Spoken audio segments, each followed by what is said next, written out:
Recently मी आता नवीन नवीन invest करायला शिकली. आता मार्केट ट्रेंड्स आणि व्हॉलिटिलिटीमुळे माझे नेगेटिव्हमध्ये सुद्धा पैसे गेले आणि त्यामुळे मी थोडीशी घाबरली. तर त्याच्यामुळे माझे पुढचे स्टेप्स काय असले पाहिजे?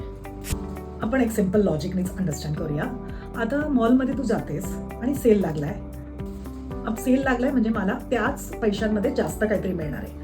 हे आपल्याला लॉजिक एकदम क्लिअर असतं. मग म्युच्युअल फंड्समध्ये, गोल्डमध्ये हेच लॉजिक अप्लाय होतं. जेव्हा तुझं मार्केट्स खाली जातात तुला त्याच पैशांमध्ये जास्त युनिट्स मिळतात आणि जेव्हा मार्केट्स वरती जातात तेच पैसे आपले वाढतात आणि आपल्याला ग्रोथ दाखवतात. तर अशा वेळेस तुला इन्व्हेस्टमेंट जास्त केली पाहिजे किंवा तू जी इन्व्हेस्टमेंट करतेय त्याच्यात तुला जास्त युनिट्स मिळतात. सी, इन्व्हेस्टमेंट्स म्हणजे हा एकदम फास्ट ट्रॅकवर रेस अशी नाही आहे ही. हा पेशन्सचा गेम आहे. हा जेवढा वेळ तू देशील तेवढंच तुला तुझा कंपाऊंडिंगचा इफेक्ट दिसणार आहे. तर तू जेवढे इन्व्हेस्टेड राहशील आणि शांतपणे पेशन्स ठेवून आपल्या गोल्सप्रमाणे आपले इन्व्हेस्टमेंट चालू ठेवशील तुला पुढे जाऊन एक मोठा कॉर्पस सुद्धा क्रिएट करता येऊ शकतो. तर घाबरून जायचं नाही, इन्व्हेस्टेड राहायचं.